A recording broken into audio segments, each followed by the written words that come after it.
वे बुद्धि ही तो थे, वे बुद्धि ही तो थे।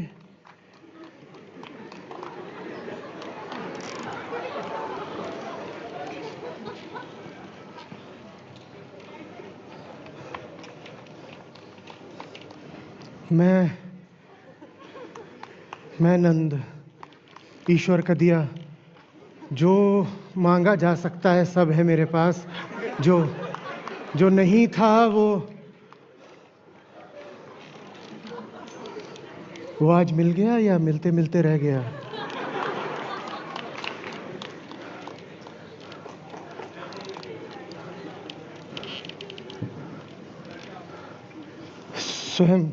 स्वयं बुद्ध मेरे द्वार आए। मैं हाथ जोड़े उनसे प्रार्थना ही करता रह गया और वो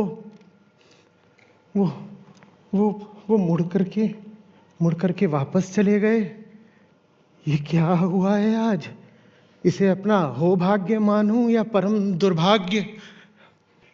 मोहिनी, मुझे किसी कार्यवश थोड़ा जाना होगा। दूसरे पैर गया था।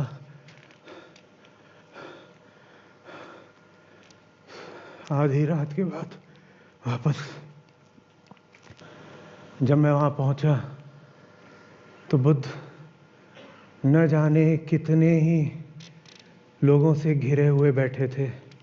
जब वापस आने लगा तो पीछे से उनकी वही शांत गंभीर आवाज आई। मैं मुड़ा, जैसे स्वर्ग मिल गया मुझे उनके मध्य बैठने का मौका मिला। और बुद्ध, दीक्षा के लिए मैं न जाने क्या उठा मेरे भीतर। मैंने दृढ़ता से रोक दिया उनको। मैं नहीं, और रोक दिया मैंने उनको तो वहां उपस्थित सारे भिक्षुओं ने मुझ पर कामनाग्रस्त होने का आरोप लगाया। बोले, तुम पर धन, मद, यौवन और स्त्री का ज्वर चढ़ा है, इसलिए तुम बुद्ध के समीप होकर भी दीक्षा नहीं स्वीकार कर रहे। मैं चुप रहा। मेरी चुप्पी को देखकर इस बार स्वयं तथागत बुद्ध उठे और उन्होंने अपना भिक्षा पात्र मेरे हाथों में रखना चाहा। मैं किंग कर्तव्य विमूढ़ खड़ा था। हे ईश्वर, मुझे किस परीक्षा में डाल दिया? वो मेरे सामने, स्वयं तथागत बुद्ध मेरे सामने अपना ही भिक्षा पात्र लेकर खड़े थे और मेरे हाथ उसे ग्रहण करने के लिए उठे ही नहीं। जैसे उनकी आंखें मैंने पत्थर देखी थी, मैं भी पत्थर हो गया।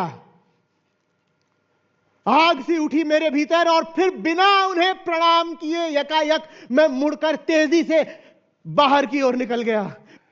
उस वक्त मेरे भीतर दुनिया की हर वस्तु, हर विषय, हर व्यक्ति के लिए बस रोष था, विरक्ति थी, क्रोध था। यहां तक कि स्वयं बुद्ध के लिए भी, अपने लिए भी मैं जीना नहीं चाहता था। मैं वन की ओर चला गया। मैं चाहता था कोई हिंस्र पशु मेरा शिकार कर ले, और जब कोई पशु नहीं आया मेरी ओर तो मैंने स्वयं ही जाकर के जंगली पशु को ढूंढा, द्वंद करा, लेकिन मरा मैं फिर भी नहीं। मैं जिंदा हूं।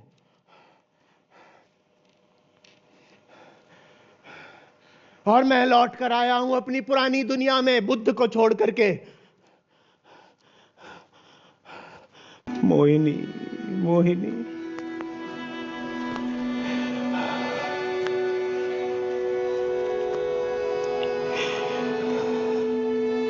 कैसे स्पर्श करूं तुम्हें?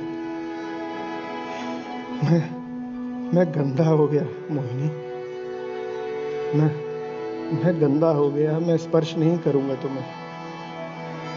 मेरी आंखों में आज भी तुम्हारी वही छाया है मोहिनी, आज भी वही छाया है। मैं किसी दबाव से तुम्हारे साथ नहीं रहा हूं। मैं अपनी इच्छा से, अपनी स्वेच्छा से तुम्हें लाया था, तुम्हारे साथ रहता हूं। लेकिन अब जब बात कर ही रहे हैं तो ये भी बता देता हूं कि मेरी ही एक और इच्छा है जो मुझे आज तुमसे दूर तथागत बुद्ध के पास खींच ले गई। नहीं सहा जाएगा तुमसे जब मैं तुम्हें बताऊंगा कि मैं वो टूटा हुआ नक्षत्र हूं जिसका कोई ध्रुव, कोई कक्षा, कोई दिशा नहीं है। बुद्धं शरणं गच्छामि, धम्मं शरणं